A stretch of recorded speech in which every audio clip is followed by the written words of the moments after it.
Okay, I am just letting everyone in here. Give me 1 second.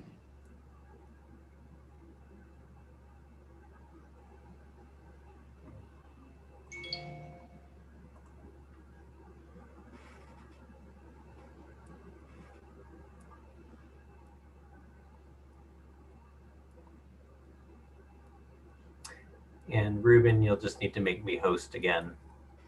Yeah, let me do that.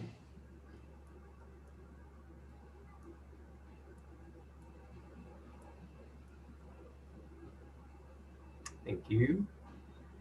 Okay, Audrey, everyone is in. You can go ahead. All right, thank you. Good evening, everyone. I'd like to call this meeting to order at 7:03 p.m. Welcome to the Monday, October 26, 2020, City of Burlingame Planning Commission meeting.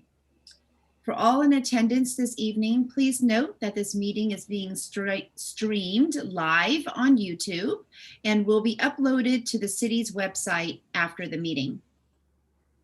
As a courtesy during the proceedings, we ask that you place yourselves on mute as sound transfers easily and can be disruptive. Please note that there are several ways to submit comments during this meeting. You may send your comments by email to publiccomment@burlingame.org. Staff will be monitoring emails throughout the evening and will be read at the appropriate time. The length of the emailed comment should be commensurate with the 3 minutes customarily allowed for verbal comments. You may also submit your comment using chat in Zoom by clicking on the chat button located at the bottom of your screen. Staff will then read the comment at the appropriate time. Lastly, you may raise your hand in Zoom by clicking on the participant button located also at the bottom of your screen. Click raise hand. Sorry. Members of the public who are participating in the Zoom meeting by phone can dial *9 to raise your hand. So moving on to agenda item number 2, roll call. The record should note that we have 5 members of the commissioners present this evening. Commissioners Gall and Sargent are absent tonight. Moving on to agenda item number 3, approval of minutes. We have meeting minutes to review and approve from the September 28th and the October 13th regular Planning Commission meetings. Are there any additional comments, changes, or discussions regarding the minutes? Do we have any motions? Madam Chair, Yes. if I could just clarify, I was absent from the October 13th Planning Commission meeting, so I'd like to abstain from the vote on those. I don't know if that compromises your quorum, though. I think it does because I too was absent of the October 13th meeting. So that will leave us with 3 voting. Actually, I think there's Commissioner Camarado was also absent. Is that correct? Through the chair, you sort of have 2 options here. One is to continue it until the next meeting, or you don't actually have to have been present at the prior meeting to vote on the minutes if you're familiar with the contents of it. So while that's a nice precaution to take, if we don't have a quorum, you might want to take that option. All right, I did read the minutes and I also had reviewed the projects in advance of the meeting. I don't know if the other commissioners who are absent can speak to this same. I did as well. Okay. I read the minutes and I had reviewed all the the agenda for that meeting, but just wasn't able to be part of that meeting. All right, great. Thank you, Commissioner Camarado.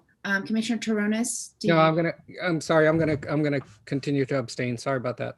All right, so I think we will have a quorum of 4 to vote for that particular one. So we'll take the motion separately for the 2 sets of minutes. So I'll make a motion to approve the September 28th Planning Commission meeting minutes as revised. I'll second that. Thank you. So we have a motion by Commissioner Toronis, seconded by Commissioner Camarado on the September 28th meeting minutes. May we have a vote? First of all, is there any discussion on those minutes? I'm presuming not. And can we have a voice vote? It's a roll call vote. Roll call vote. Commissioner Camarado, Aye. Commissioner Loftus, Aye. Commissioner Schmidt, Aye. Vice Chair Taronis, Aye. and Chair Say. Aye. So we have the motion passes 5002, correct? Yes. Moving on to the October 13th meeting minutes. Would someone like to make a motion to approve those minutes? Move that we approve the minutes for October 13th. Second.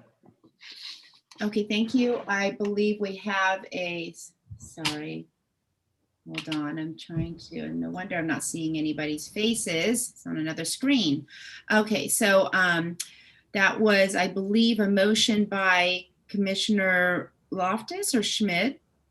Loftus, seconded by Commissioner Schmidt. Mhm. Thank you. Any discussion on the motion before we go to our roll call vote?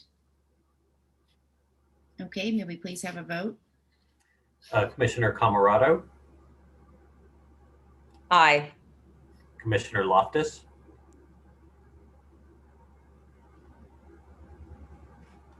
Commissioner Loftus, Loftus, are you Aye. muted? I heard an aye. Commissioner Schmidt, Aye. Vice Chair Taronis is abstaining, and Chair Say. Aye. So the motion passes 4012. Thank you. Now we move on to agenda item number 4, approval of agenda. Are there any changes to the agenda? No changes to the agenda, Madam Chair. Thank you. Do we have any recusals?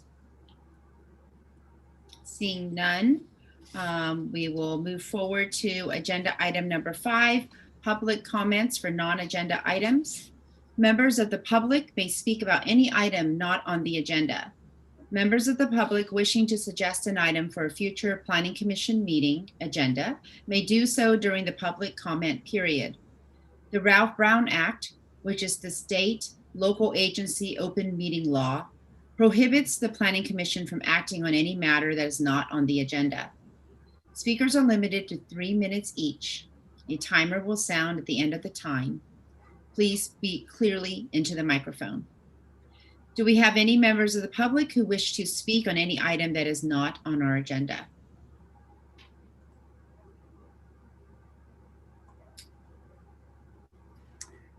Seeing none. I don't see any.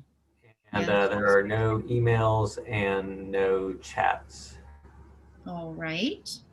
Then we will move on to agenda item number 6. Study items for which we have none this evening. So we will move on to agenda item number 7, which is the consent calendar, which we also have none of tonight. So on to agenda item number 8, regular action items. We have agenda item 8A, first up, which is 16 Arundel Road. Were any commissioners not able to visit the project site, or do any commissioners wish to note any ex parte communications during regarding this project? Okay, let the record note that all commissioners present have visited the project site. May we have a staff report, please? Yes, the applicant is proposing a first and second story addition to the existing single family dwelling at 16 Arundel Road. The applicant is requesting front setback variances for both the proposed first and second floor additions. Based on the average of the block, the minimum required front setback to the first floor is 16 feet 2 inches. The proposed front setback to the first floor is intended to match the encroachment of the existing porch, which is 9 feet, where 16 feet 2 inches would otherwise be the minimum required. The proposed front setback to the second floor is 17 feet 11 inches, where 20 feet would otherwise be the minimum required. Staff notes that this application includes converting part of the existing detached garage into a new accessory dwelling unit, or ADU. Review of the ADU application is administrative only and is not reviewed by the Planning Commission.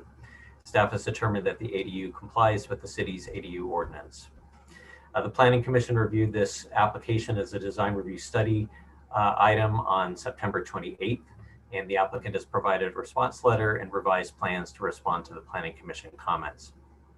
In summary, the applicant requests design review for a first and second story addition to an existing single family dwelling and front setback variances for proposed first and second floors. The applicant is in attendance to answer questions, but first I'm available for questions of staff. Thank you. Do we have any questions for staff? Seeing none, I will open the public hearing. Would the applicant please come forward and state your name and anything else you'd like to add about your project? Sure. Thank you very much. Planning staff, commission, I'm Ashley Klein. I'm the homeowner at 16 Arundel, and my architect, the project designer, Tim, is also here on the Zoom.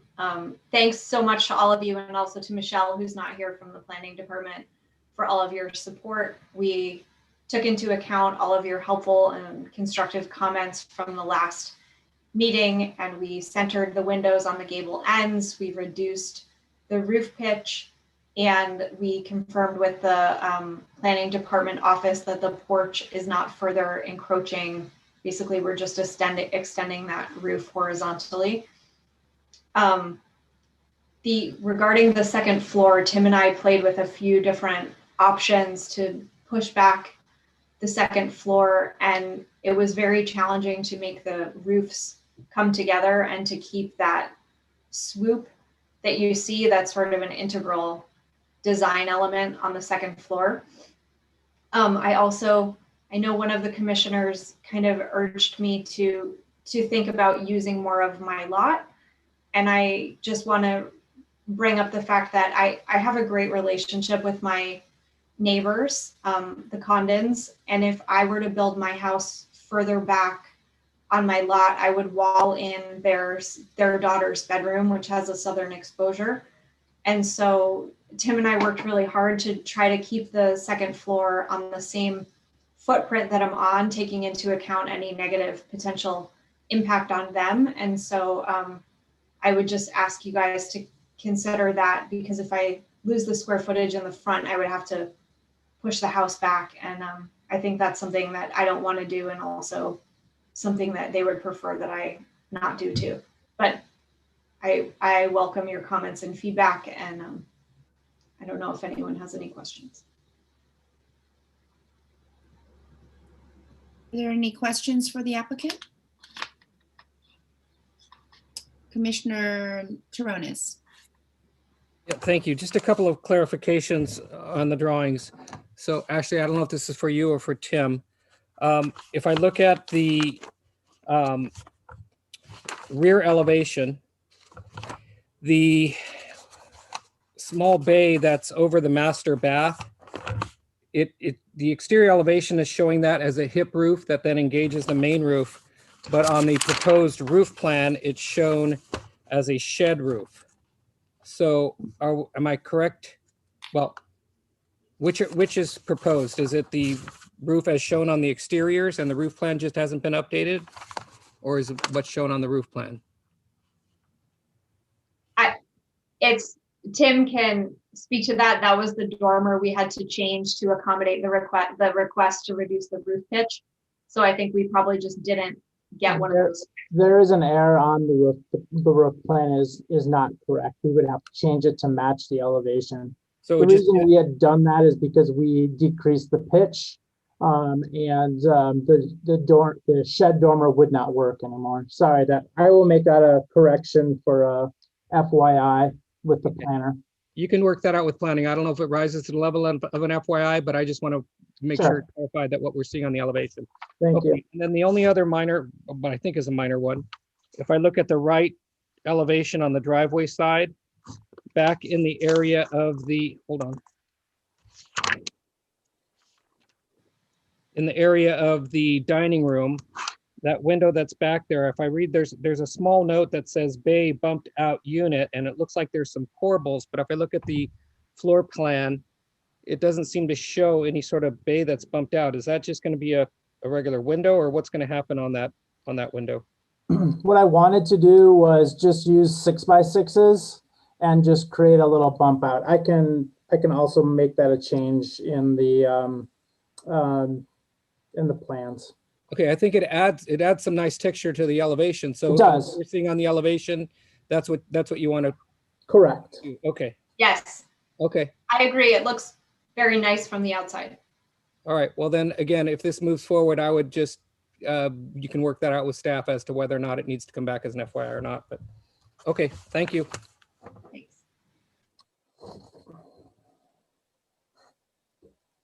All right. Seeing that there are no other questions from the commissioners, do we have any members of the public who wish to speak on this item? Did we receive any emails? See no emails and no chats. All right. With that, I will close the public hearing. Commissioners, comments? Commissioner Taronis? Yeah, thank you. I like the revisions that have been made. You know, I think that the gables are working nicely now in terms of the window alignments and even with their asymmetry or especially with their asymmetry, I think it works nicely. I can make the findings for the variance for the exceptional circumstances being, you know, the location of the house that's built, you know, coupled with the fact that we encourage the porches and integrating that porch. It's not moving any further than it is forward than it is now. Simply putting a new roof over that and giving it a little bit more presence so that it integrates nicely with the rest of the front elevation. So I can make the findings for both the variance as well as design review. So I think it's a nice project, should move forward. Commissioner Schmidt? Hi there. Actually, I had a question, but I couldn't find my raise hand button. But Sorry. yeah, life is that way. So on the second floor front elevation, the plan shows that there's a notch on the right side, but yet on the elevation, it looks like you're straight across, and the notch is only on the lower floor. Was there a desire to continue that all the way up?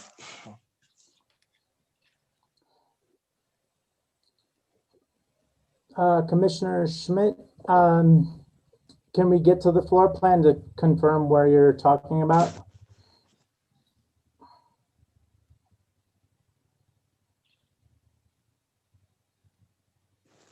It's on A2.1.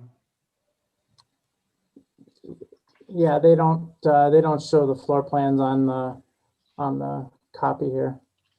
Oh, okay. Well,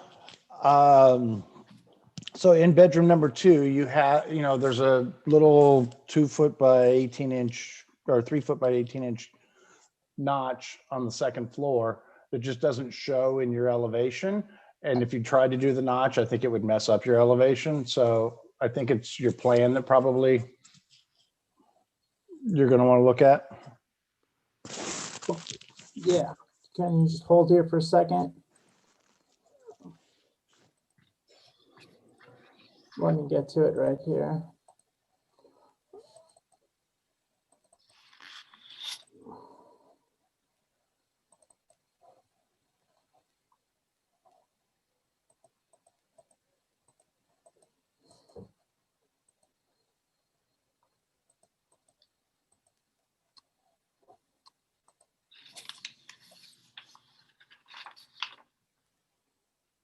Bedroom number 2.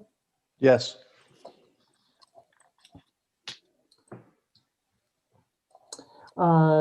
Yes, we will make sure that that is shown on the floor plan to correlate with A number 3.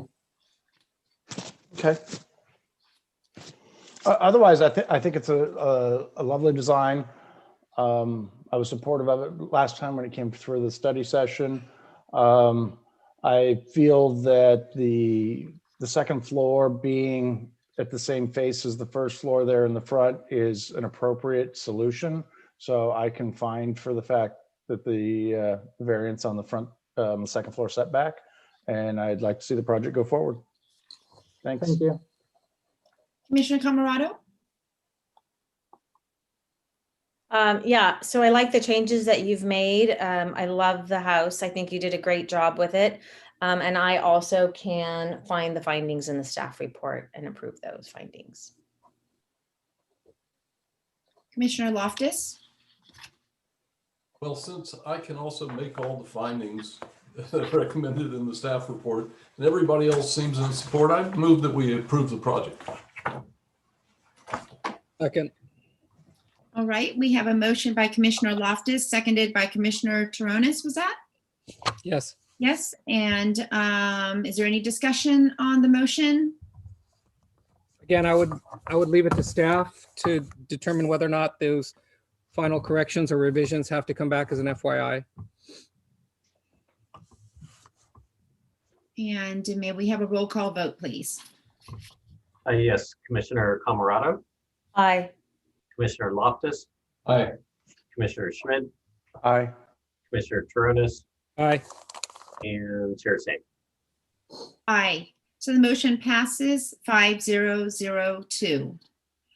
Thank you very much. Have a good night. Congratulations. An action by the Planning Commission is appealable to the City Council within 10 days of the Planning Commission's action.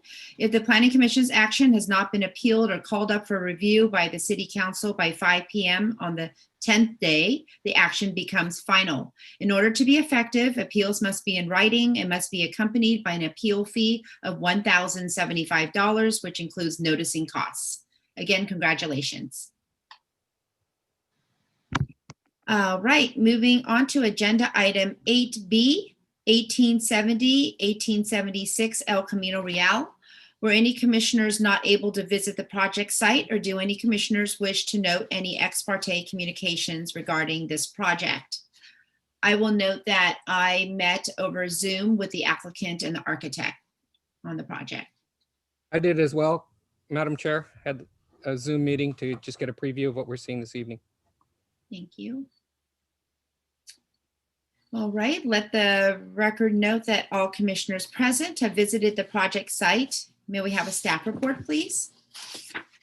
Yes, the project site is composed of 2 parcels totaling 1.14 acres, located on the southeast corner of El Camino Real and Murchison Drive, and is adjacent to a frontage road that parallels El Camino Real. The applicant is proposing to construct a new 7-story, 169-unit residential apartment building. 17 units, or 10%, would be below market rate for moderate income households, and a density bonus is requested as part of the provision of these units. This project was reviewed by the Planning Commission for environmental scoping and design review study on March 9th. The project architect provided a detailed response to the Commission's comments dated October 9th, 2020, and the staff report provides a summary of the responses. The applicant has prepared a presentation, so I won't go into further details other than to summarize the applications that are requested. They are design review for a new 7-story, 169-unit residential apartment development, density bonus to allow 9 additional units over the density permitted for the Tier 3 developments, density bonus to allow a development concession to facilitate the provision of affordable housing request for a concession to allow a 3-foot side setback along the interior north side of the podium projecting above grade. Community benefits to qualify for Tier 3 development standards, which require at least 3 community benefits, and recommendation of a lot merger. I'll also mention that the environmental review was prepared by ICF, and Tali Asharov of ICF is in attendance if there are questions with the environmental review. So before hearing from the applicant with their presentation, Tali and I are both available for questions of staff. Do we have any questions for staff? I have one quick question. When we get to the point of making motions on this project, is the recommendation to the City Council for the lot merger handled as a separate motion, or is it not a motion, or is it simply a recommendation? It can be, certainly if the city attorney wants to chime in, but I believe it can all be one motion, and that technically the lot merger is a recommendation, whereas the rest are actions, but They are all part of the development entitlement package, so it could be one motion. You just want to either reference the findings in the staff report or make additional findings when making that motion. All right, thank you. All right, so I don't see any other questions for staff. I will open the public hearing. Will the applicant please come forward, state your name and anything else you'd like to add about your project? Good evening. My name is Chuck Tang with Studio T Square. It's good to be with you tonight. Thank you for this opportunity to present the project before you again. I just want to first mention a big thank you for staff and planning commissioners for all the great comments. It's been a long time coming for this project, last 10 years. I think we're hoping that this will be really a worthy project now for this fantastic site in the city of Burlingame. Next, please. As I mentioned, the site is 1.14 acres, is the quintessential transit-oriented development within a quarter mile of the BART multimodal station, as well as literally within crosswalk distance from major amenities, shopping, and also employment centers as well. Next, please. The site-specific conditions, I'm really pleased to report also within the last 10 years that we were able to assemble two parcels as part of this project. Therefore, we can now call it Burlingame Prime Plaza, which we control the corner on the corner of Murchison and El Camino Real. The other highlight of the project is that we do have about a 8-foot difference, high point being on El Camino Real and the lower street elevations on California. And so there's a gentle slope that transitions from ECR down to California Street. As well as the existing frontage road on El Camino Real that we need to respect and continue to kind of work with that, but in accordance to the specific plan. Next, please. Next, please. In the conception of the project, obviously, we've been following the zoning. We've been very conscientious and very deliberate about working with staff and understanding the intent of the Burlingame General Plan Amendment or revisions, but more specifically in the North Burlingame Mixed Use District. I think the main thing that we have accomplished here is really creating, again, a TOD project that has a smart growth, has great connectivity, putting the kind of smart growth where it is most appropriate and elegant density where it should be.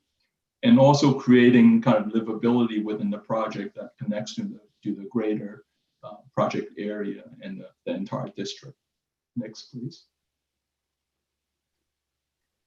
For the project itself, as mentioned by Evan, that we are meeting the Tier 3 community benefit, obviously with the 17 units affordable housing out of the 169 units project.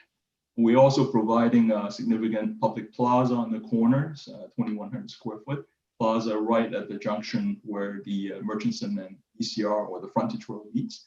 And then also we're using, given that this is a sustainable project, we're also exercising this mode split or the TDM to reduce the amount of parking on the site. And also, obviously encouraging bike and other micro kind of mobility type of means to especially walking, bicycle, or scooter type of things to go around the different areas of the site. Next, please. Just quickly highlighting the architecture. It is a 4-sided project. It's very important to kind of highlight the urban plaza on the corner, and we'll go into some of the design changes. But again, this plaza is really, the whole project is really stemmed from the good urban design. That's, as mentioned in the previous meeting, that we wanted urban design to be the grounding for the architecture. As you can see, the plaza is connected to this corner tower that's recessed back, not quite on the corner, but really anchoring that plaza. We've dropped the roof, kind of massing down right next to the plaza, the roof deck to activate the plaza, but also activate the skyline there as well. Next, please. You can see that as we go around the project, that there is no facade of the project that's really, kind of the backside, even to the extent of the adjoining parcel on the upper rendering there that adjoins to the adjacent car wash, that we're not really looking at that as a backside, but fully anticipating, that there will be another development that plug into that space, and the disposition of our building actually have that design in mind. Just want to highlight one of the concession that we're seeking from the state density bonus is within that kind of what we call subterranean garage area, where ultimately it will be that garage will be that we anticipate another garage will plug in with activations on the street. And even the lower rendering is a rendering of kind of this private muse that access from California to ECR, even though it's private. We understand that's also a very nice passive space for dog run and whatnot. And so even the architecture there, even though it's semi-blocked by the office building next door, that is still activated, is still a very articulated elevations. Next, please. And then going to some of the changes, and one of the main change or comments from last time was this entry plaza. How do we kind of create the plaza that's a little bit more green and create a little bit more kind of activation? And also how does the tower and the termination of the tower create a more front door aspect of the project? So one of the things that we've added to the ground floor, and we'll get into a little bit more detail here, we've actually added a metal canopy that's fairly significant. It's almost like a portico to urban hotel that kind of addresses that plaza, that really kind of give you a much better front door and sense of arrival. We've also kind of played with the facade of that base of the building, still maintaining the depth of the building, but actually, peeling it back on either Murchison on ECR to actually enlarge that plaza by about 79 square feet. And then we've been working with staff and public works on that transition between Murchison and the plaza. And what we came up with is basically greening up that area by expanding the amount of green spaces on the plaza, and also adding canopy trees in that plaza area, as well as adding additional street trees along the edge of Murchison to kind of create that little bit more landscape buffer in addition to the other changes that we made. Next, please. And last time we came in front of you was pre-COVID, but I really appreciate a lot of your comments, actually very appropriate for us post-COVID, because there's a lot more outdoor uses. But this is, by the way, this is kind of an enlarged element of that canopy. So you can see this metal canopy is being hung off the building. We intentionally didn't ground this canopy so that it kind of opens to the plaza. It doesn't interrupt the flow of the plaza. So you can kind of see it really begins to kind of accent more the front door to the lobby, also to the leasing office.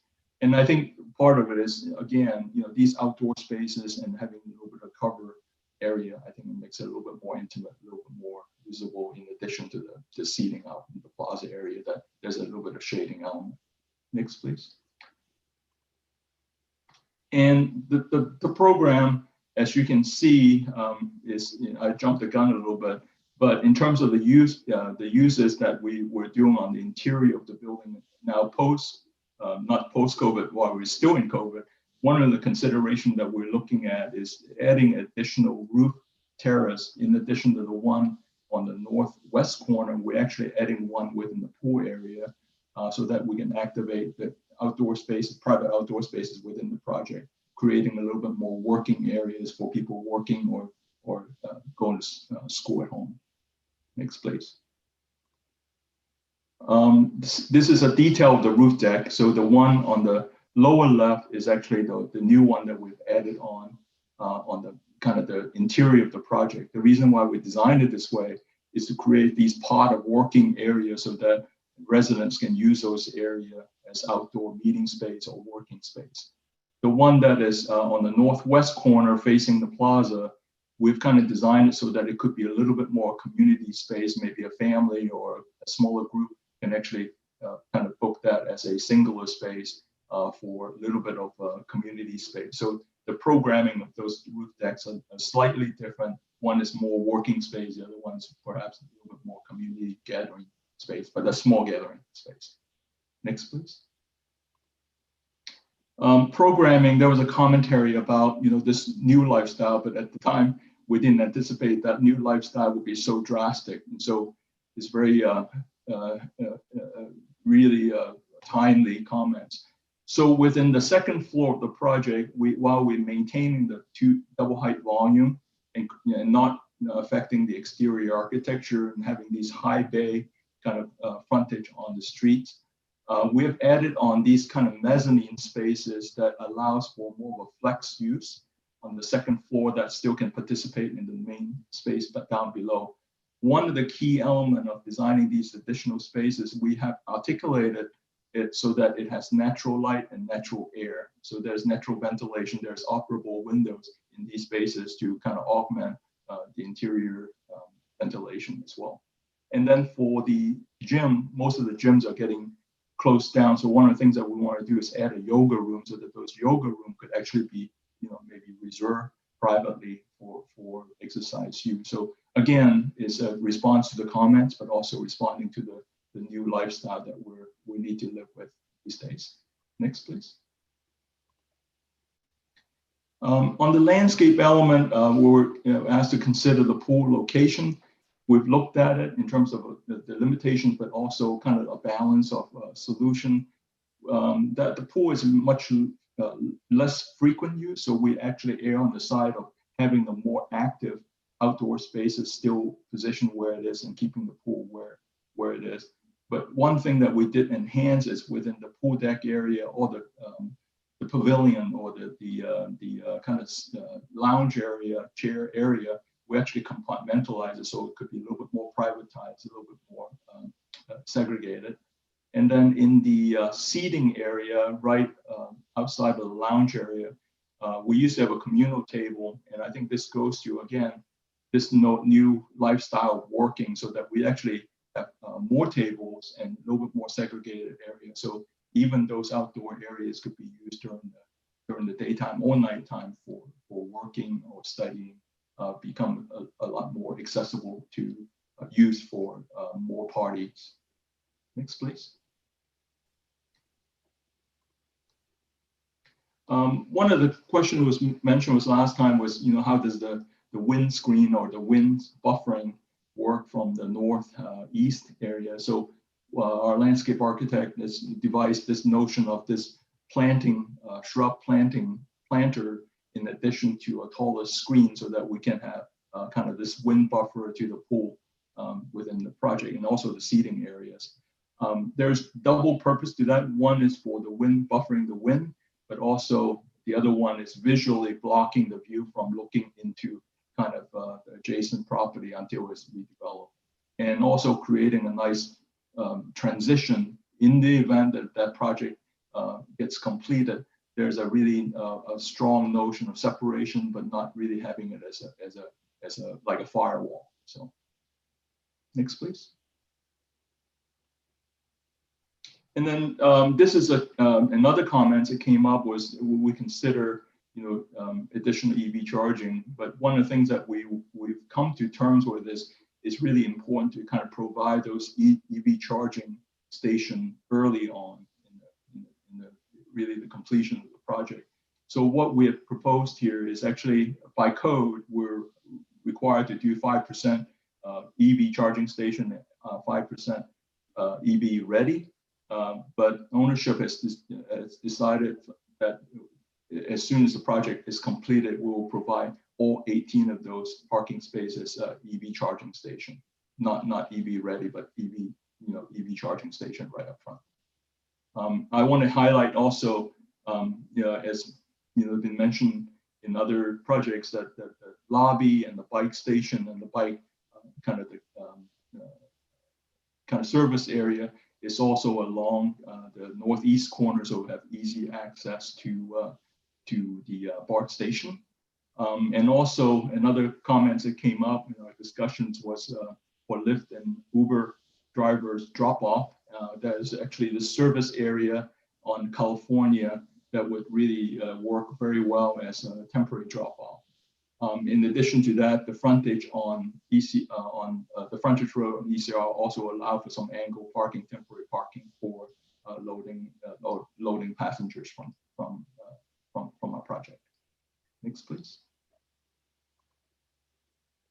Material palette. I hope you were able to see the actual physical material palette that we have in the City Hall. We have this really quality porcelain tile material on the base of the building, in addition to a combination of plaster and siding.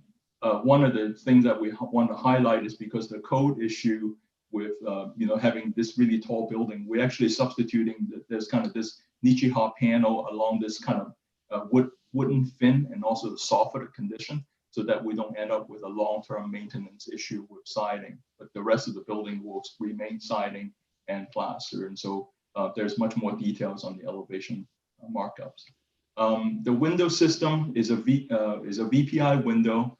In this case, we're actually proposing a dark bronze color, not a black color, but a dark bronze color. Is a little bit softer, a little bit more compatible with the color palette that we've selected for the overall building. Next, please.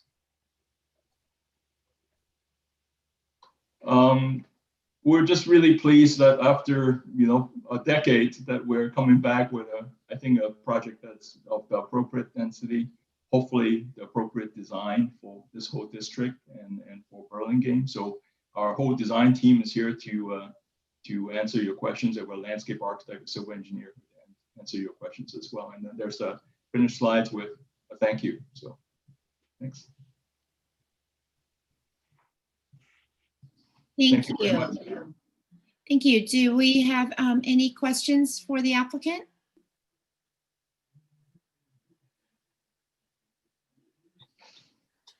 Let's see. I have a couple of quick questions. The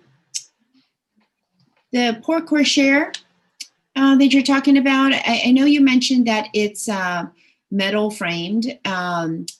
Is it safe to assume that there's actually some kind of clear finish covering for weather protection from the rain?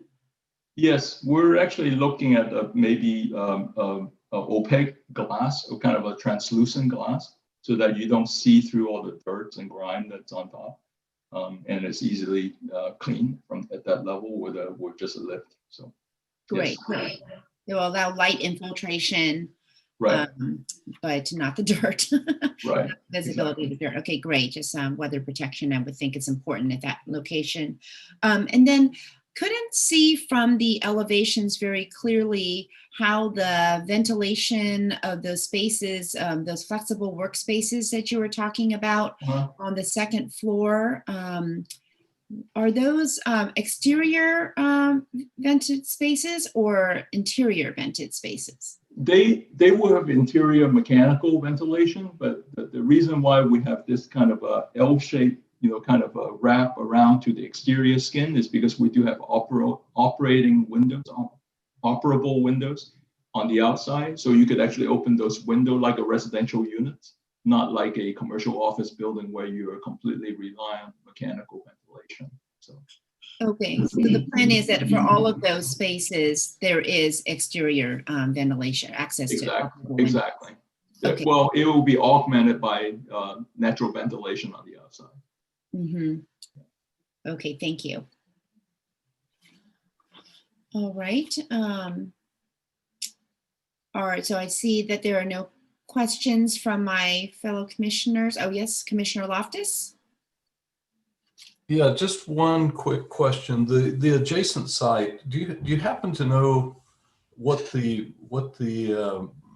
build out volume of that looks like? I mean, if that were to get filled in, how close would the nearest wall be to your closest walls to the property line? You got any sense of that? We hope that the adjacent owner would kind of respect the disposition of our site, so that let's say the most efficient way for them to build is like a mini L to complete, so that their open space would actually, I think it would be complementary between projects. And also the street facade based on the Burlingame plan, they're supposed to respect that street edge anyway. So I think that's probably the most reasonable way to finish the building. No doubt, and one would hope that all of that's true. But I guess what I'm getting at, do you have any sense of what the by right line is that they could build to there? Could they build? Yeah, so by code, they are required to have a 10-foot setback from those side yards. So at the minimum, we would have a 10-foot. So I see it if they plug it in, most likely the garage would kind of joint with each other, but that's our hope. You don't have a 5-foot gap of like no man's land. Yeah. And then up above the podium, then they would be at least setback 10 feet. So you'd be looking at worst a wall 20 feet away. You're 10-foot setback and they're 10-foot setback. Exactly. Okay. I just wanted to make sure I understood what that was. Yeah. Thank you.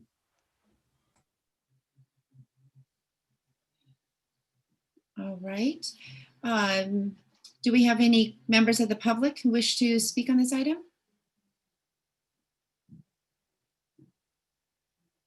Please I raise am your hand. not seeing any emails or chats. Okay, I'm going to give another couple of moments for people to find their raise hand button if you'd like to speak. All right then.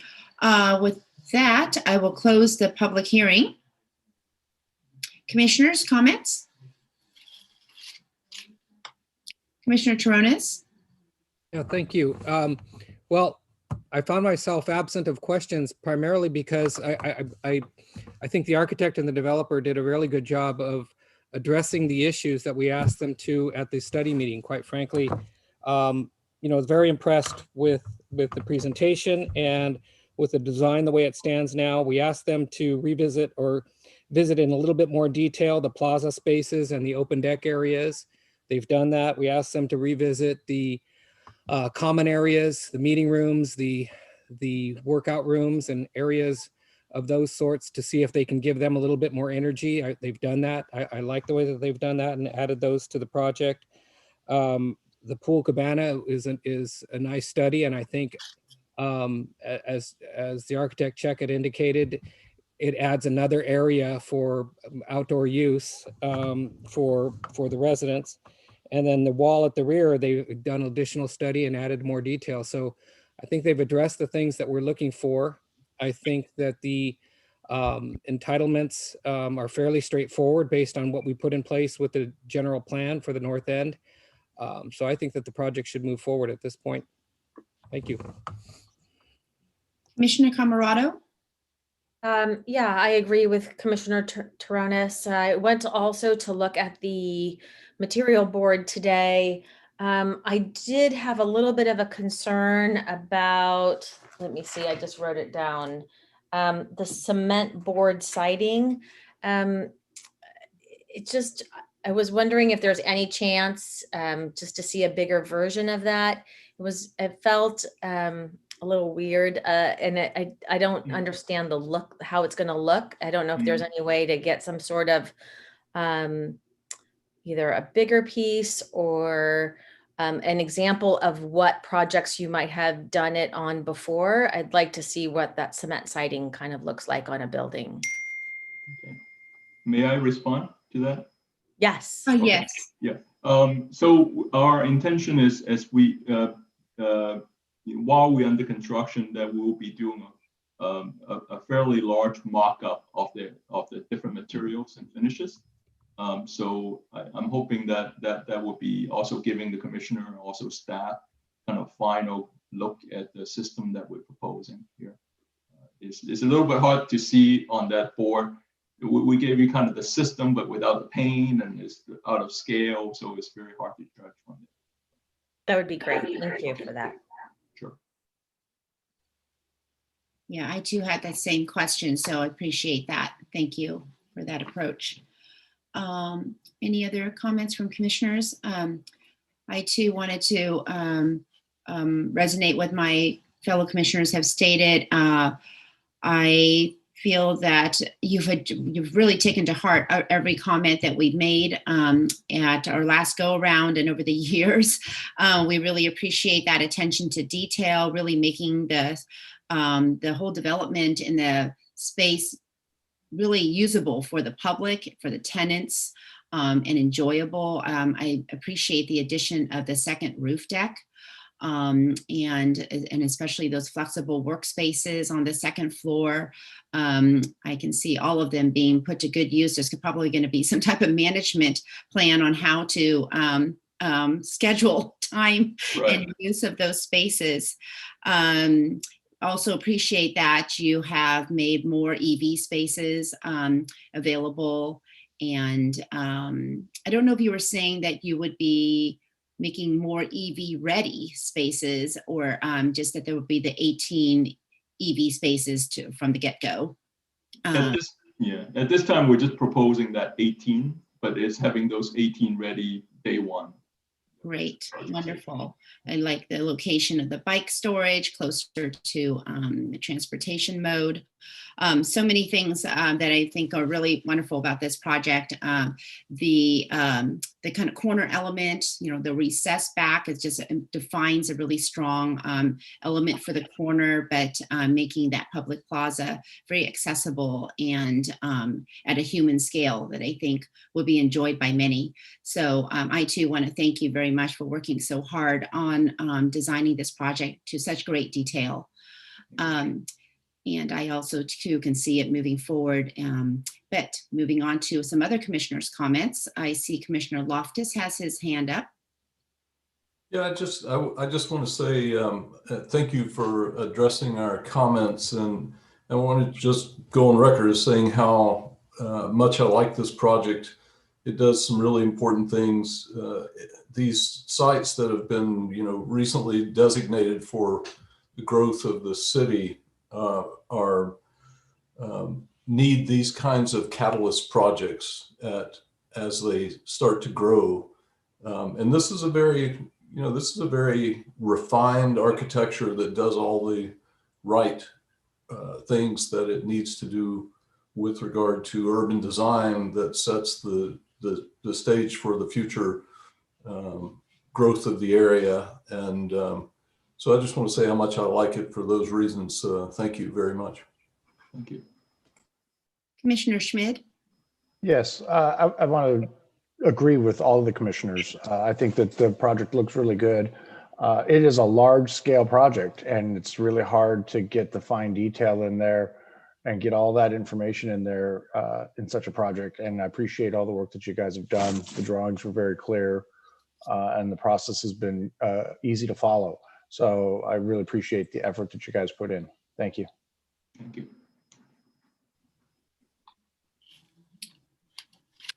All right, do we have, looks like everybody's in full support. Do we have a motion or Commissioner Loftus? Yes, since we are all in violent agreement on this, as a friend of mine likes to say, I'd like to, I move that we approve the project with the findings in the staff report, including, let's see, the design review, obviously, density bonus, community benefits, and that we recommend the lot merger to City Council. I'll second that. So we have a motion by Commissioner Loftus, seconded by myself, Commissioner Say. May we have a roll call? Oh, first of all, is there any discussion on the motion? Seeing none, can we move to a roll call vote, please? Yes, Commissioner Camarado, Aye. Commissioner Loftus, Aye. Commissioner Schmidt, Aye. Vice Chair Toronis, Aye. and Chair Say. Aye. So the motion passes 5-0-0-2. An action by the Planning Commission is appealable to the City Council within 10 days of the Planning Commission's action. If the Planning Commission's action has not been appealed or called up for review by the City Council by 5 p.m. on the 10th day, the action becomes final. In order to be effective, appeals must be in writing and must be accompanied by an appeal fee of $1,075, which includes noticing costs. Congratulations. Thank you very much. Good night. Good night. Moving on to design review study items, agenda item number 9. We have 9A 29 Humboldt Street. Were any commissioners not able to visit the project site, or do any commissioners wish to note any ex parte communications regarding this project? Let the record note that all commissioners present have visited the project site. May we have a staff report, please? Yes, the applicant proposes construction of a new 2-story single-family dwelling and a detached garage at the rear left corner of the lot. And I'll advance this so we can look at the picture. While some elements of the existing dwelling would remain, more than 50% of the existing first floor walls would be demolished, and therefore the proposed project meets the definition of substantial construction and is considered a new house. There are no protected size trees to be removed on the site. The existing pittosporum trees will be retained along the right property line, and 2 new 24-inch box trees, a crepe myrtle and a Japanese maple, are proposed to be planted on the site to meet the landscaping requirements. In summary, the applicant is requesting design review for a new 2-story single-family dwelling and detached garage. And with that, I am available for questions of staff. Thank you. Do we have any questions for staff? Seeing none, I'm going to open the public hearing. Would the applicant please come forward, state your name, and add anything that you would like about your project? Hi, my name is Ritu, and that's my husband, Arjun. This is our first home in Burlingame, and we're super excited. We bought the house because it had the cute cottage look, and Burlingame has like really, really adorable homes. And so we decided we actually wanted to keep as much of the existing home that we could and build upon it. And we tried to be true and authentic to the actual style of the home, as opposed to doing, giving it a modern flair or trying to use wood boards on what we consider as a very traditional, I call it cottage look. And so we try to build upon that and do the best that we can to respect the home as it is. So it looks like an extension, or a true extension of the home. Thank you. Thank you. Thank you. Do we have any questions for the applicant? Commissioner Toronis? Thank you. Yeah, just a few questions. I'd like to just walk through the drawings. So I don't know if these are questions for you, Ritu, or for your designer. Carol Buckingham, I'm also here. Okay, thank you. So a couple of questions. The front porch, is that pretty much the existing structure that's going to remain, or is it getting a new roof on it, new columns, or what's the desire? What's the intent? The porch is existing with the changes to the porch are that the bottom part of it will be stone. Okay. And there's a little bit more detailing in the gable end because it was actually quite plain. So there's a little bit of extra trim in the gable. So is that a stucco surface that you're adding in the gable face there, or what's that center triangle gonna? Stucco. Yes, plaster. Okay. It just seems a little like an odd sort of infill. Well, so we have some plaster bump outs in other areas. It's certainly not important, but I'm saying we have some plaster in other areas. Okay, that's true. That's a good point. Okay. Well, okay, so if the existing roof form, though, is going to stay, then if you could just revisit, because I got confused in looking at the side elevations. If I look at the A3.1 sheet, could we go to the next sheet? Yeah, if I look at the side elevation, I look at the front porch there, the columns have a little different character. Looks like you might have been studying maybe a different character, but if the existing smooth surface columns are going to remain, they wouldn't have that sort of center large recess or flute area, correct? Let's see, I can't, let me look on my own drawing because I'm a little hard to see on screen here, sorry. Let me look here. So the existing columns do have some recess fluting on them. Really? Yes. When I was there today and looking at it, looked like they were just a flat surface on them. Well, because if I look at your front elevation shows them as just a smooth surface, or maybe are you talking about the base portion? I'm talking about the yes, column base itself. Yes. Okay, But the column itself doesn't have that recess. No, you're probably right about that. Okay, so if you could just clarify that, because I got confused as to whether or not it was the existing porch or new. So, and then Probably changed it too many times, you know. okay, all right. And then the other thing is the rake overhang. It's just inconsistent from the right side to the left side. And I'm sorry, Daryl. I don't mean to sound like I'm picky. I just want to make sure that what we approve can get tracked through as staff goes out and checks things. And I appreciate your position is to be picky, so I appreciate that. so, Okay. all right. So if you could just fix that rake overhang, it's just extending out. Looks like 1.5 feet on the left side elevation, but if you look at it on the right side elevation, it's tight to those front columns. So if you could just check that. And then another thing, the window into the pantry on the left side elevation, it's a nice little square window that I assume that you're going to want into that pantry. It's just it's not shown on the floor plan. So if you could clarify, make sure that it gets shown on that floor plan into that. Boy, you have an eye, don't you? Well, I just working my way around the elevations. I just want to make sure what we're seeing here. Another thing is, and we've seen things change like this oftentimes after the fact, once you get into construction. So that's why I'm pointing out some of these things now. If I look at the left side elevation that we're looking at there, those tall windows that you have into the kitchen, I think those might end up conflicting. If I'm scaling these properly, that sill height might end up conflicting with your countertops in the kitchen. So that area of the addition is lower. It's down 2 steps. Down 2 steps. Yeah. So if you look at the plan, the addition at the rear, it doesn't have the same finished floor level. Oh, okay. So your floor, all right. So your floor is down lower. So that's why those sills, yes, that'll be okay with your kitchen. Okay, great. All right. No problem there. Then the other thing is, if I look at that front window that's into bedroom number 1, and this isn't a deal breaker, but no, I'm sorry. If you could stay on that same elevation we were just on. Okay. That front window that's into bedroom number 1 on the first floor. Yes.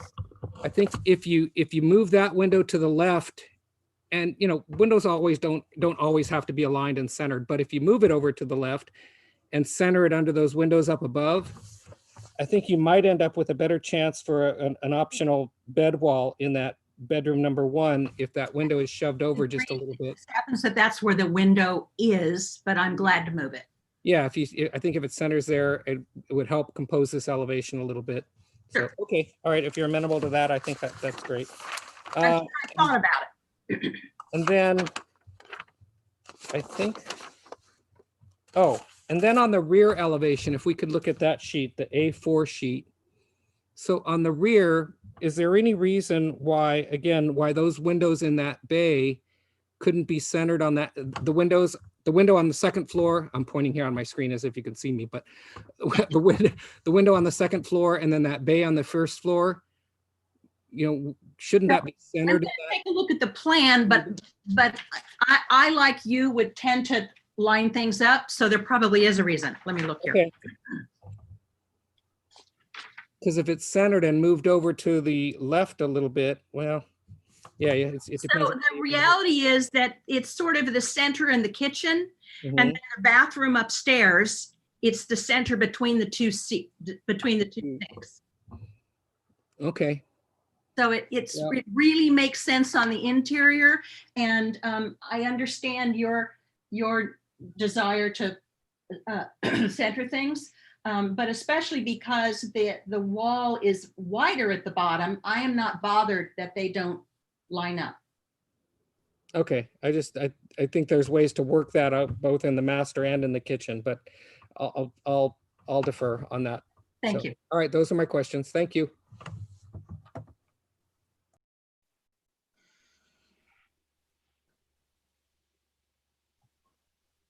Sorry, I was muted. I would add to the discussion for the same window at the rear elevation, Daryl. Yes. Maybe instead of centering the windows or aligning them through the center, if you shifted the window or sized it a little bit differently so it's centered over the kitchen sink, you might be able to align the left sides of the windows above and below. Maybe that would make an improvement. So, normally I'm really amenable because I like team studies, but I think because the rear of that side is smaller on top and bigger on the bottom, that I still achieve balance. Does no one else see balance?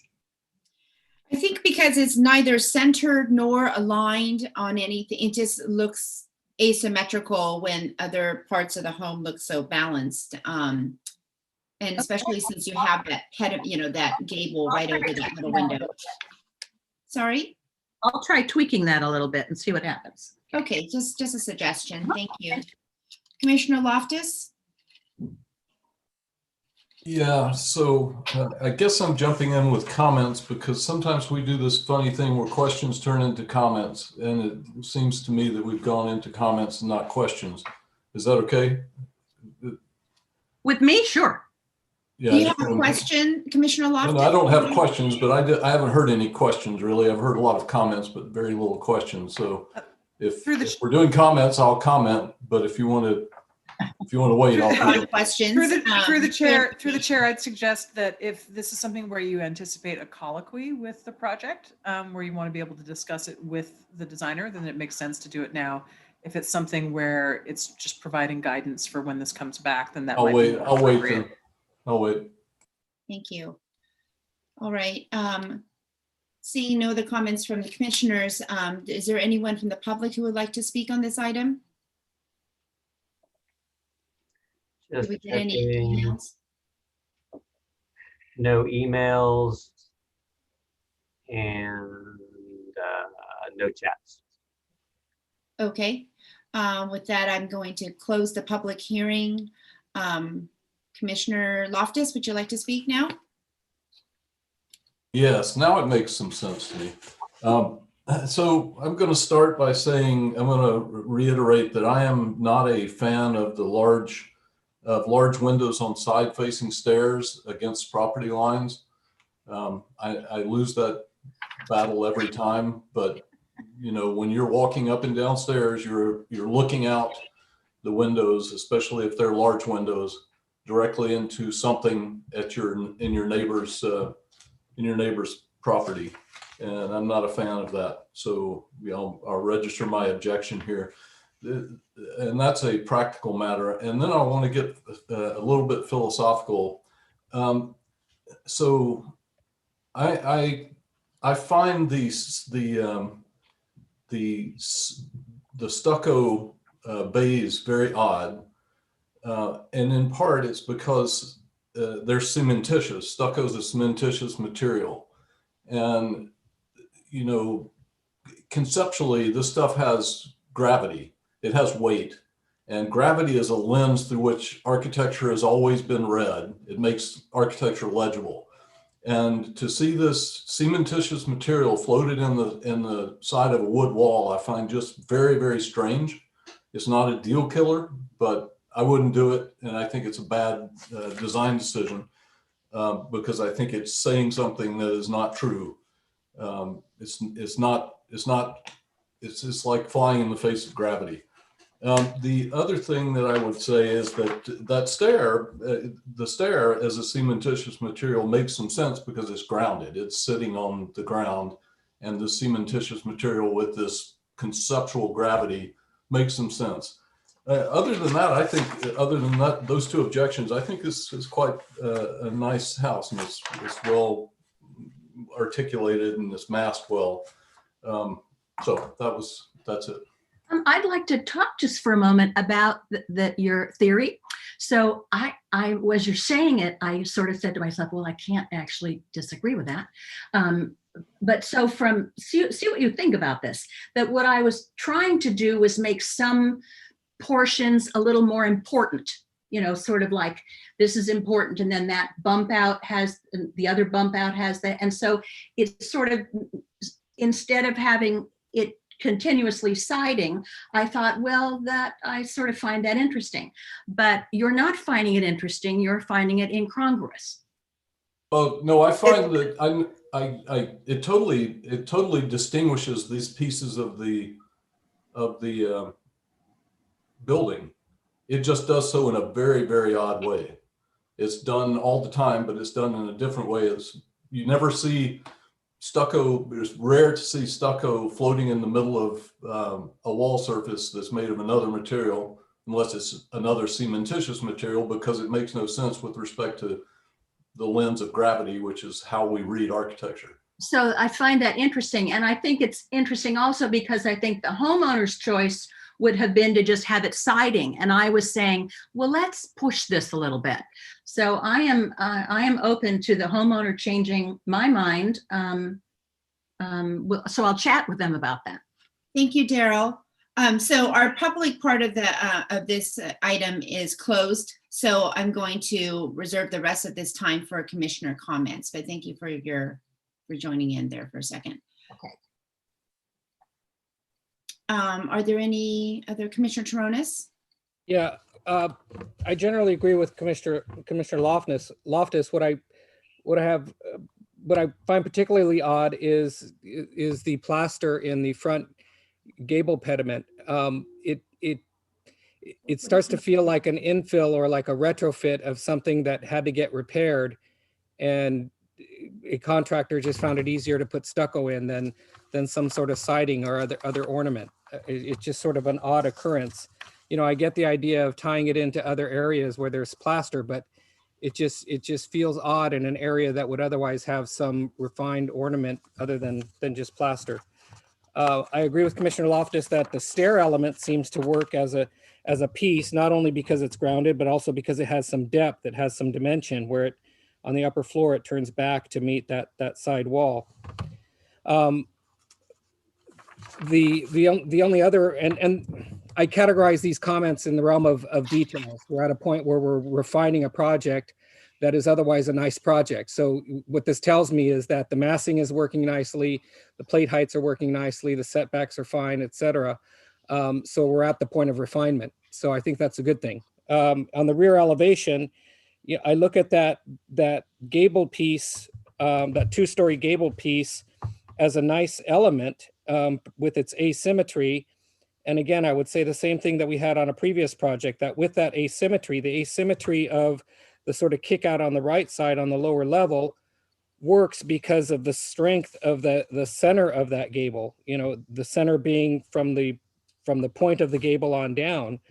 You know, if I were working it, I would find a way to work that long vanity that you have in the master bath that could easily have adjustments to it in terms of the cabinetry and the layout and the sinks, and make that window work as a centered element. And then that bay down on the at the kitchen level can work and be centered as well. And I think it organizes that rear elevation. And I find myself looking at this rear elevation like I do on a lot of these projects or a lot of projects that come before us, where the rear elevations are really nice, particularly as compared oftentimes to the front elevations that get worked so heavily. So anyway, all of those things said, I think we're refining things on what is otherwise a fairly nice project, and I think could move forward to action at some point here. So thank you. Commissioner Schmidt? Yeah, I would actually agree with Commissioner Toronis that overall scale and everything feels good about it in the massing. And it is just really about the materials pieces that we're discussing. I too struggle a little bit with the stucco in the front. And I would say, you know, when I look at the drawing elevations with the siding and the size of the siding chosen, I think that that's going to scale well. I think that when I look at the rendering, I think that the rendering has just larger exposed pieces of siding, so it kind of makes it look a little chunkier. So I would hope that you stick with what you've drawn in the drawings, and so that it'll be a little bit tighter and a little bit more refined in its application. But overall, I think it's got some great potential, and I'd like to see it move forward as well. Commissioner Camerado? Sorry. Yeah, so I like the project. I agree with my fellow commissioners regarding the stucco, but I also feel that this project should move forward. So thank you. Thank you. And the I did not do the renderings. So, Thank you, Carol. okay, thanks. So That's through the fine. chair- Sorry, let me just interrupt. I do see a hand up from the property owner as well. So ordinarily the public hearing is closed, so normally we would be done. We do sometimes open the public hearing for clarification questions. No decision will be made tonight regardless. This is a study item and it will come back. So these comments are meant to be direction for that follow-up meeting. But that said, if the chair would like to reopen the public hearing to allow the property owner to comment, you're welcome to do that. Yes, so if the applicant or homeowner would like to add something that will help us move this project along, you may speak at this time, and I'll open the public hearing to allow you to do that. Sure, thank you. I actually just wanted to respond to Commissioner Torres's comment about having stucco in front, that we can actually put MDO, which is quite consistent with the wood siding and would look pretty nice. So I just wanted to run that by you, that if we proposed MDO board there, that you'd seen in traditional homes, if that was something that was okay. And regarding the windows on the side, I wanted to respond to that as well, that we have a 12-foot driveway on the side. And on the left of the property, when you're facing the property, we also have an apartment complex, which has the open yard area. So in considering privacy, not only were we considering violating their privacy, but would also violate our own privacy. So we had to think twice about putting those windows in there. In a sense, would we be violating our own privacy going up and down if people were going to be able to look at us? And we felt quite comfortable, keeping the driveway distance, the fence, as well as the open space that the neighboring property has, that was okay to do. So I just wanted to let you know that we did that a little more thoughtfully. Thank you. Thank you. I appreciate those additional comments. With that, I will close the public hearing again. Commissioners, would anyone like to make a motion? Commissioner Taronis? Yeah, I'll make a motion to bring this back on action when the plans have been revised. I'll second that. All right, so we have a motion by Commissioner Taronis, seconded by Commissioner Loftus. Is there any discussion on the motion? Yeah, in terms of the refinements and the revisions, I would leave it to the owners to work with the designer on what the solutions are. I think that there's a number of different possibilities for the materials that they're looking at, whether it's a smooth finish or whether it's some other texture, or there's various different gable treatments, various different bay treatments. So I would leave it to them to come to some resolution and bring that back for action. Commissioner Schmidt? I just wanted to follow up on the idea of doing an MDO on the end panel there. I think I would just be careful that there's some level of detail to it. The hard part right now is just looking at the rendering. That stucco just looks like such a flat surface, and it's not really doing you any justice at the moment of what detail might be there. So I would think about that hard on what kind of detail goes in there to make that panel look like a panel and not just a big piece of wood.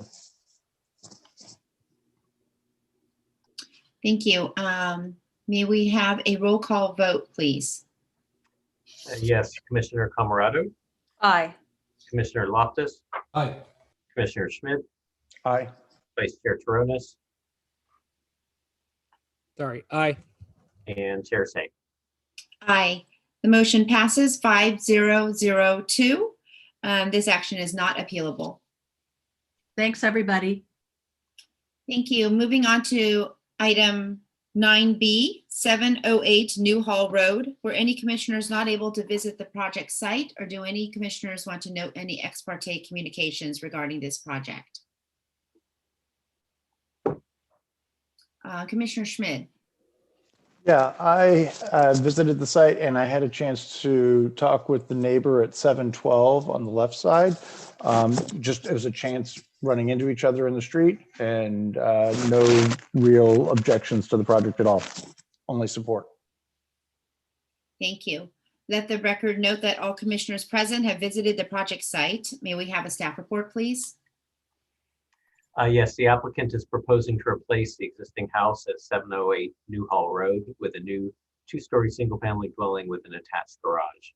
Attached garages require special permits. Therefore, the applicant is requesting design review for a new single-family dwelling and attached garage and a special permit for the attached garage. The applicant is in attendance to answer questions, but first I'm available for questions of staff. Thank you. Do we have any questions for staff? Seeing none, I will open the public hearing. Would the applicant please come forward and state your name and add anything that you would like about your project?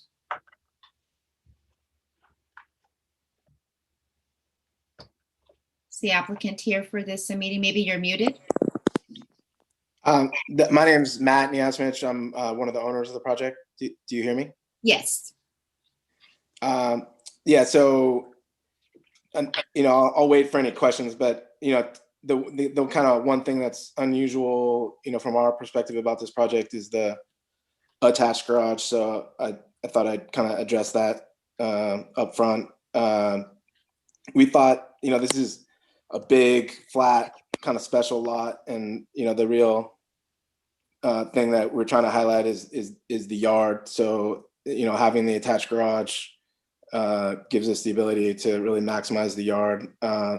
That's one reason. Two, I think it's not a super typical Burlingame location. I think if you go down that street, you notice, across the street is all Hillsborough, and those are all attached garages. And then on our side of the street, it's, if you go all the way from Forest View down to the end of the block, it's roughly 50% attached garages. So we thought it worked with the neighborhood. And then the third reason actually is the commissioners you guys probably noticed that there's a flag lot.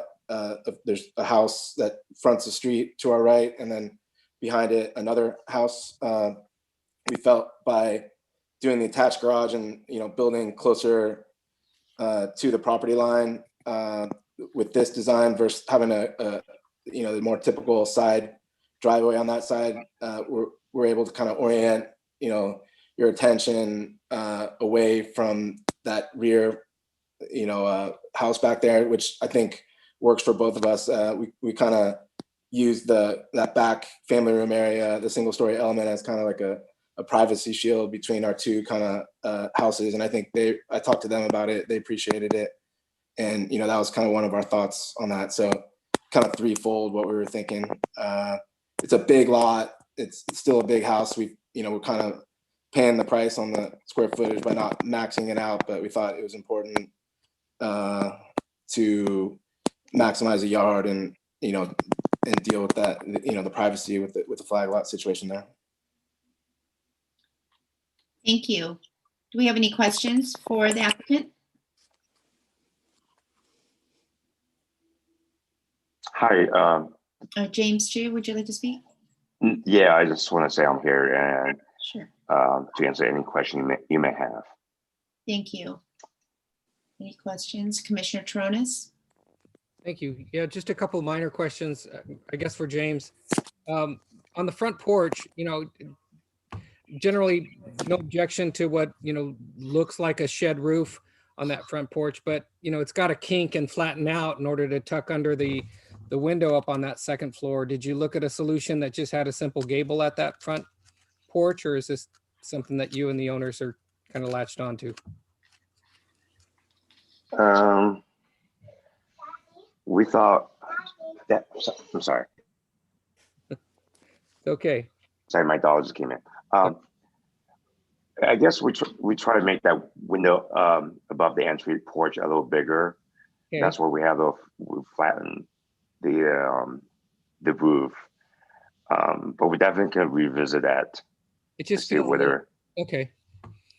Sorry, it just feels a little odd when you look at it from the side, because the way that it has to kind of kink and flatten out, it looks like sort of an afterthought.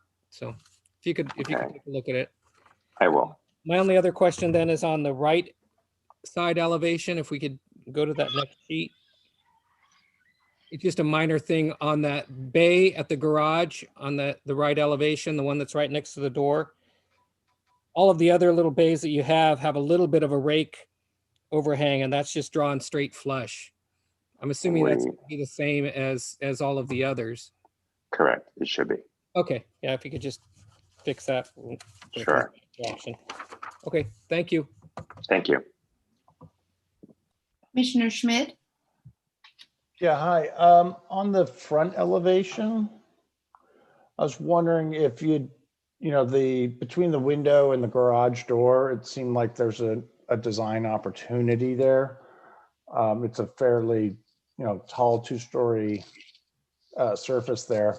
I don't know if you've given a thought of any kind of wood piece, wood or something that would kind of create a bit of a cover for the garage and an eyebrow. We could definitely look into that. Just a thought as I saw the elevation. It's not any big Sure. deal, but Yes, I think at one it time even we could be a had planter box. correct, right. I think one time we had a trellis over the garage door, and the owner didn't like it. Mhm. So Understand. so we could definitely revisit. Again, maybe simple as a planter box. Mhm. Thank you. Commissioner Loftus? Yeah, I just had one question, and it's on the right side, back to the bay that Commissioner Toronis was talking about. I thought this is where he was going. There's a lower bay and an upper bay, and they intersect in what looks like it's a sort of it's a very small but complicated area with a roof coming into the side of a belly band or a trim at the bottom of the bay. It seems odd, and it looks like it's more messy than it should be. Have you looked at that at all, or is it? I mean, I guess this is all preliminary. Right, we could definitely rework the details so the belly trim somehow match the trim of the eave. But again, it's on the right side elevation with very minimal setback, so no one will see it. But no, that's fine. I wanted to make sure that it wasn't a mistake, because it looks like it will, when they're building it in the field, it will seem like a mistake, but understand. It's not a deal killer.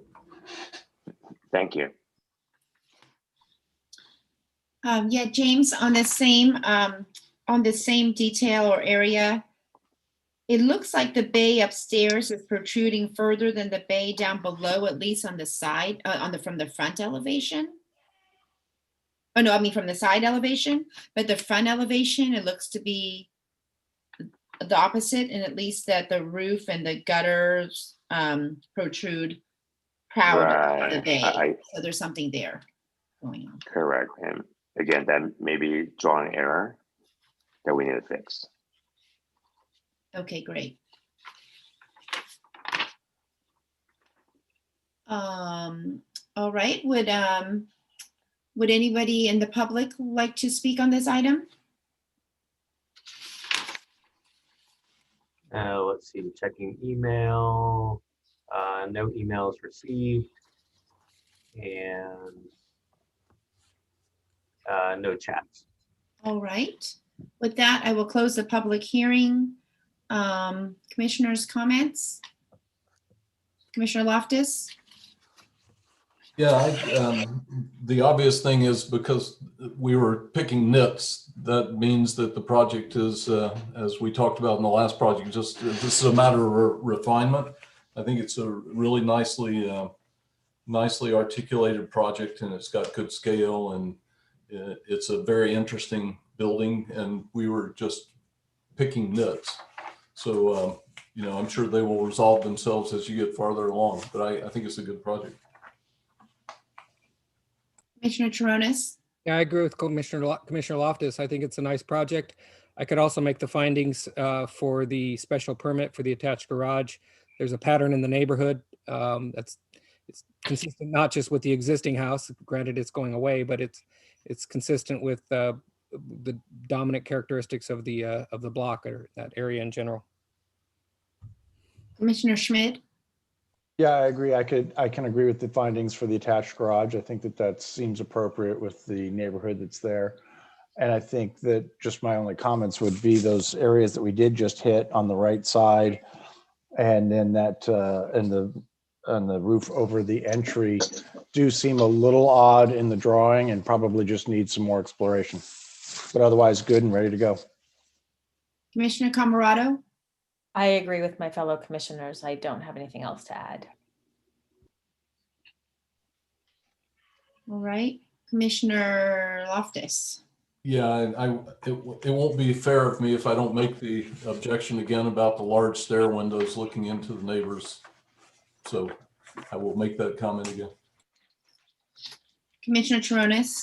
Yeah, I'd like to make a motion to bring this back on regular action when the plans have been refined and revised. I'll second that. Thank you. So we have a motion by Commissioner Charonis, seconded by Commissioner Camerado. Any discussion on the motion? Seeing none, may we have a roll call vote, please? Yes, Commissioner Camerado, Aye. Commissioner Loftus, Aye. Commissioner Schmidt, Aye. Vice Chair Taronis, Aye. and Chair Say. Aye. The motion passes 5-0-0-2. This action is not appealable. Moving on to agenda item number 10, Commissioners' reports. I believe Thank there are you. 2 reports tonight. And then moving on to agenda item number 11, Directors' reports.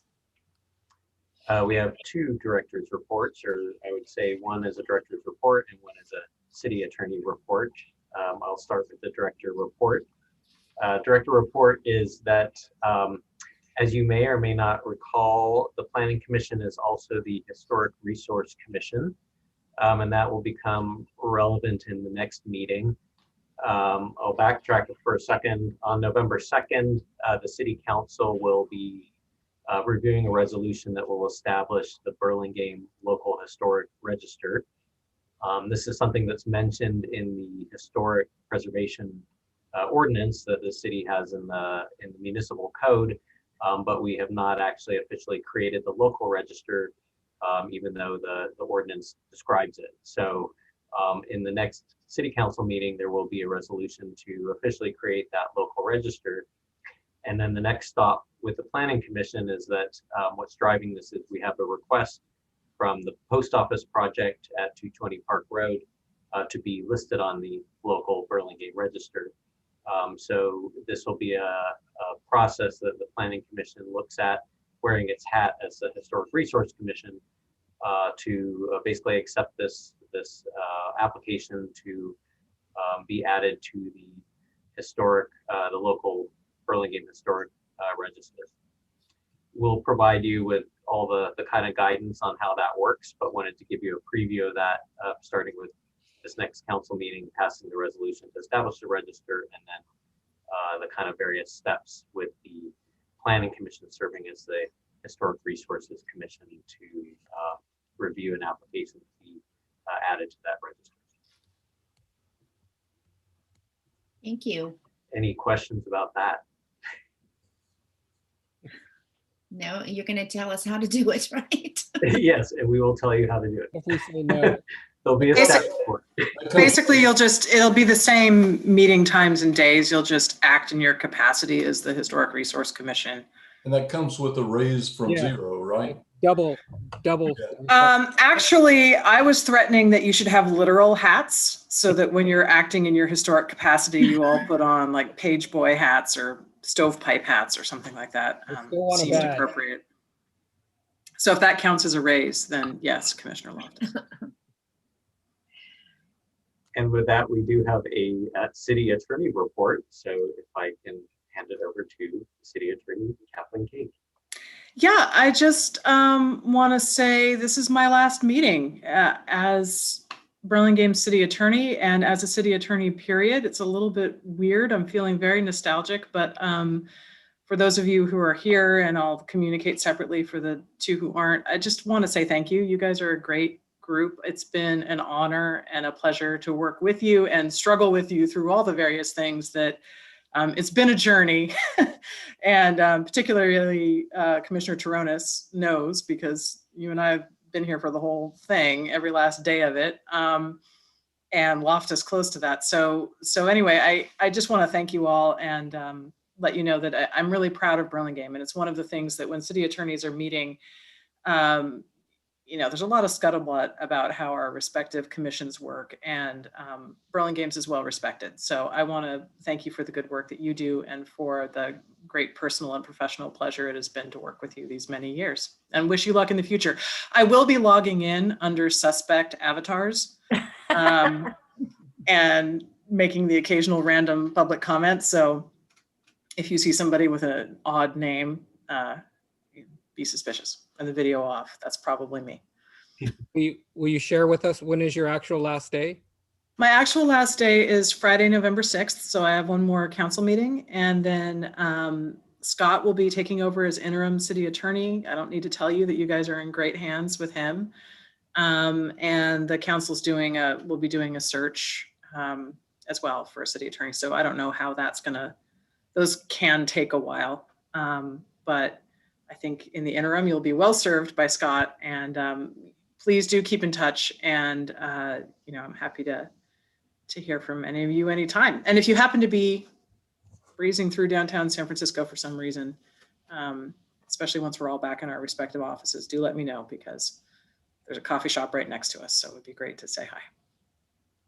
Good luck to you, Kathleen. Thank you so much. Good I luck. really appreciate it. We'll miss you. Thank you. Miss you guys too. Yeah. Thank you. Bye. Big hugs. No, thanks. No. And Kevin, did you want to talk about the city council meeting?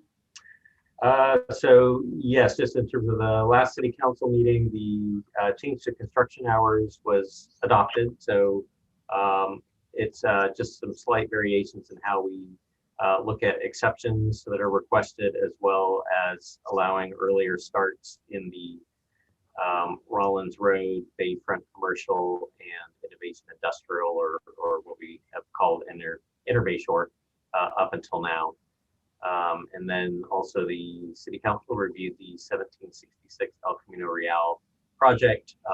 It went to the council because it had a code amendment, and the council basically was largely favorable to the design, had a few comments on the transportation demand management, and it will return.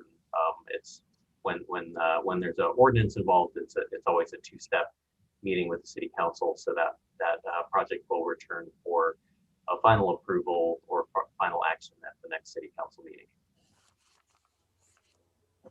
Which project did you say? Which one on El Camino?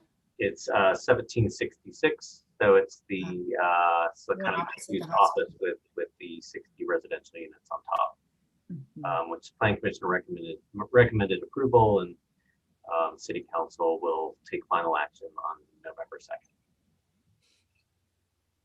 Thank you. Anybody else have anything else to say? Other than wish Kathleen well? Yeah. Thank you guys. Gonna miss you. We'll miss you too. I'm gonna miss you. All right. With Take that, care. you too. No, what if we just keep the meeting going and just? Yeah, we could. Yeah. Don't adjourn. I'm all for it. Let's do it. I've got some staff reports to review, so if you guys want to, I can screen share. You can. Filibusters. Filibusters. Yeah, exactly. We can keep this going forever. Can't go. All right. Take care of yourselves. You Okay, too. good night, everyone. Bye. Adjourn the meeting at 8:41 p.m. Thank you. Night, everybody. Bye.